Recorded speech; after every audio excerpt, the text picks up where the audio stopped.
வணக்கம் குழந்தைகளே. இன்று நாம் 3 எருதுகள் மற்றும் சிங்கம் பற்றிய ஒரு சுவாரஸ்யமான கதையை கேட்கப் போகிறோம். இந்த கதையை ஆங்கிலத்திலும் பார்க்க விரும்பினால் டிஸ்கிரிப்ஷனில் உள்ள லிங்கை பார்க்கலாம். 3 எருதுகள் மற்றும் சிங்கம், ஒற்றுமையே வலிமை. ஒரு காலத்தில் மலையோரத்தில் இருக்கும் பச்சை புல்வெளியில் 3 எருதுகள் வாழ்ந்து வந்தன. அவை 3ம் நல்ல நண்பர்கள். அந்த 3 எருதுகள் எப்போதும் சேர்ந்தே புல்மேயும், சேர்ந்து விளையாடும், சேர்ந்தே உறங்கும்.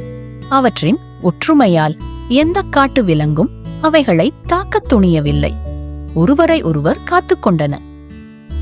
அதே காடில் ஒரு பெரிய சிங்கம் இருந்தது. அந்த சிங்கம் பலமுறை எருதுகளை தாக்க முயன்றது. ஆனால் ஒவ்வொரு முறையும் 3 எருதுகளும் கூர்மையான கொம்புகளை காட்டி ஒன்றாக நின்றாங்க. அதை பார்த்த சிங்கம் பயந்து ஓடிப்போகும். அது அவர்களிடம் நெருங்கவே முடியவில்லை. ஒரு நாள் சிங்கம் ஒரு மோசமான திட்டம் போட்டது. அது 3 எருதுகளையும் பார்த்து மனதில் நினைத்தது, இவர்கள் ஒன்றாக இருந்தால் நான் ஜெயிக்க முடியாது. ஆனா பிரிச்சுட்டா எளிதாக தாக்கலாம். அது பழுப்பு எருதிடம் சென்று சொன்னது, கருப்பு எருது உன்னை பற்றி கெட்ட வார்த்தைகள் பேசுது, அதுதான் பலமானது என்கிறதாம். பழுப்பு எருது கோபப்பட்டு கருப்பு எருதுடன் பேசாமல் போய்விட்டது. பிறகு சிங்கம் கருப்பு எருதிடம் சொன்னது, பழுப்பு எருது உன்னை விரும்பல, நீ பலவீனமாம் என்று சொல்லுது. கருப்பு எருதும் அதை நம்பி பிரிந்தது. அவை இரண்டும் தனித்தனியாக புல்மேய்ந்தன. வெள்ளை எருது மட்டும் அமைதியாக இவை அனைத்தையும் கவனித்துக் கொண்டிருந்தது.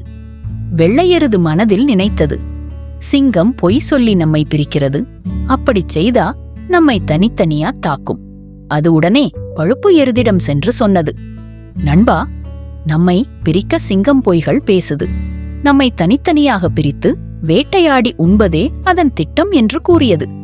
பழுப்பு எருதுக்கு உண்மை புரிந்தது.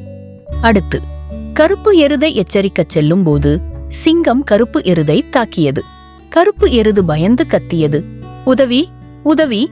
வெள்ளை எருது பழுப்பு எருதை அழைத்து, வா, சீக்கிரம் வா, நம்ம நண்பன் ஆபத்துல இருக்கு என கூவியது.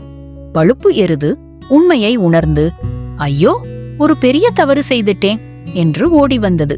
மீண்டும் 3ம் ஒன்றாக நின்று சிங்கத்தை எதிர்கொண்டன. அவை சொன்னது, நாங்க ஒன்று சேர்ந்தா எவரும் எங்களை ஜெயிக்க முடியாது. அவை 3ம் சேர்ந்து சிங்கத்தை குத்தி தள்ளி ஓடவிட்டன. சிங்கம் பறந்து மலைக்கு பின்புறம் போய் விழுந்தது. அதன் பிறகு அது திரும்பவே வரவில்லை.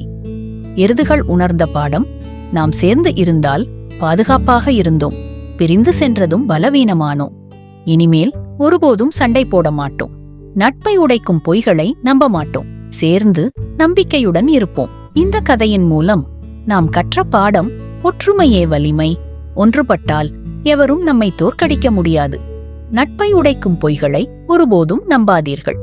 கதை பிடித்திருந்தா லைக், ஷேர், சப்ஸ்கிரைப் பண்ணுங்க சிம்பிள் குவாக் சேனலுக்கு. மேலும் கதைகள் வேண்டுமா? டிஸ்கிரிப்ஷனில் உள்ள லிங்கை பாருங்கள். அடுத்த கதையில் சந்திப்போம். நன்றி குழந்தைகளே.